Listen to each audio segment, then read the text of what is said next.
This is YX News, the headlines at 8 o'clock. Time is running out for thousands of people trapped underneath the piles of rubble after the earthquake in Haiti. Nearly 48 hours on, people are still trying to dig out the survivors with their bare hands. Our correspondent, Celia Chen, reports.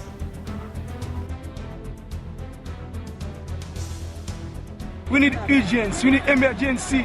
There is no help, no hospital, no electricity, nothing. No food, no phone, no food, no water, nothing.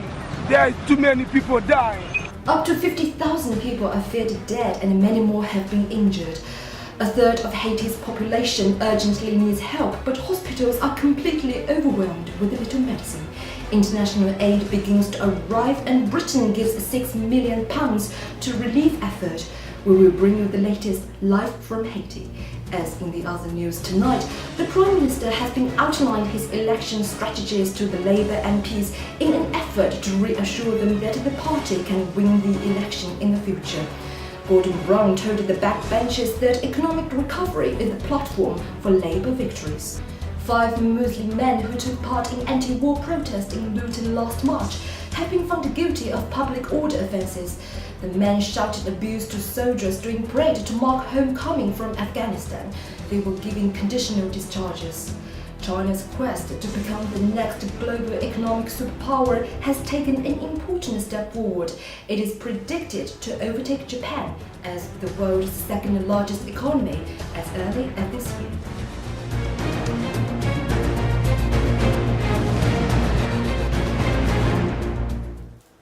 Good evening and welcome to the YX News at 8. The Red Cross fears up to 50,000 people may be dead, thousands more have been injured, and there are unknown numbers of people still trapped underneath the rubble. For them, time is running out. Our correspondent Celia Chen is in the devastated capital, Port-au-Prince. Here, the sad truth is this evening things are getting worse, not better. Help is on the way, as you said. We have seen evidences that many military personnel and international aid personnel are arriving.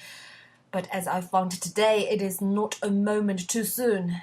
And a warning, my report does contain some disturbing images. You don't have to seek out the misery in Port-au-Prince. It is everywhere, and it is all too much. My daughter is lying here like garbage, one man said. And I'm not going to leave her like this.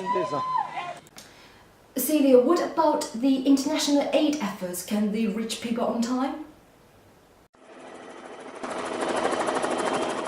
From the international community, I think the need for doctor and medicine, that need is urgent. They survived the earthquake, but now they are waiting to see what fate will bring them. There are shortages of everything in Port-au-Prince. Relief supplies and emergency response teams have been pouring into Haiti, but desperate survivors say not enough aid is reaching them. There are some logistical challenges facing international rescue crews and local aid agencies.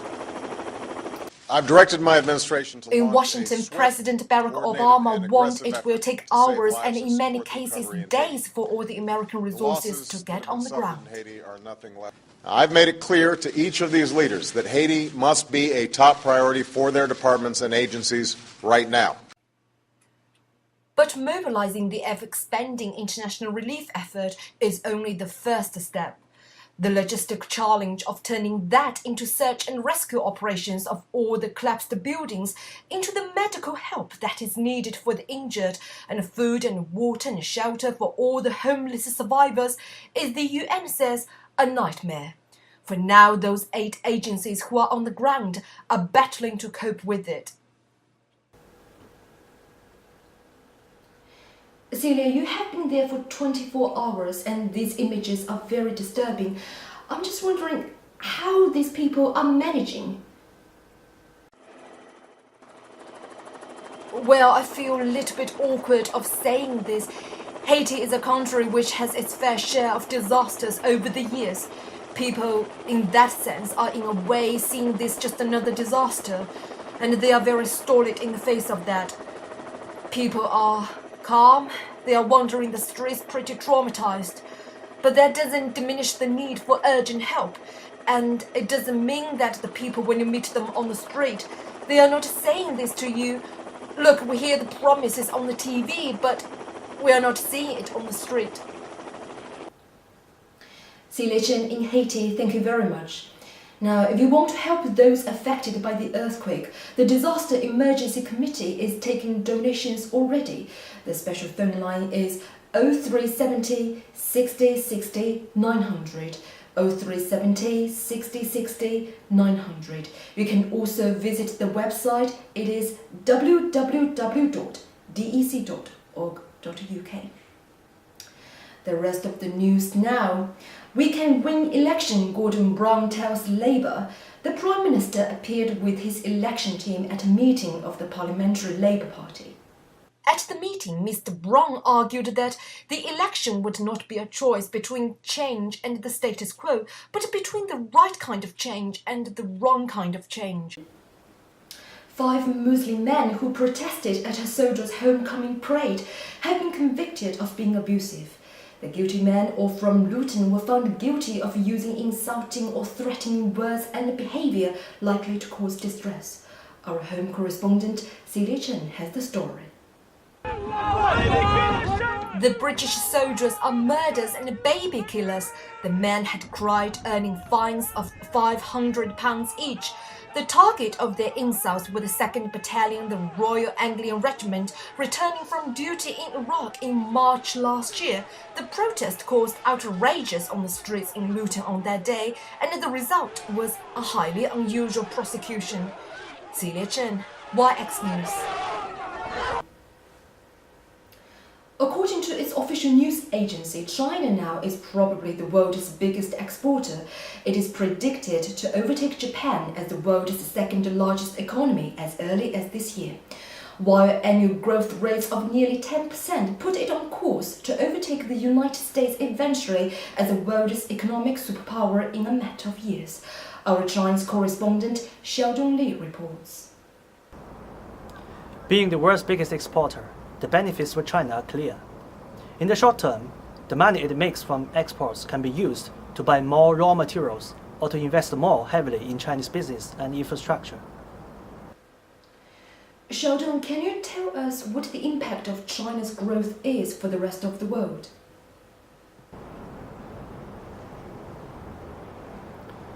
To be honest, I think the impact will be mixed. The increasing wealth of many Chinese consumers means that the Chinese car market is now the biggest in the world, even for importers like German car maker Volkswagen. But for foreign businesses, the growth of Chinese consumer market does not automatically lead to a boost in demand. Why is that? Does that have something to do with China's currency policies? I mean, why is the value of yuan such a big issue? China has been criticized for preventing its currency from appreciating in value. Obviously, it makes Chinese products cheaper on the domestic Chinese markets and the world market. It is important for China to create a domestic market that foreign companies have access to and can compete in. I talked with Dr. Harry Brown, a director of Strategic China, this morning, and he said the Chinese economy was still immature, complex, and transitional. Its transition from economic miracle of the developing world to economic superpower still has some distance to go. Xiaodong Li in China, thank you very much. Thank you for watching YX News. Bye for now.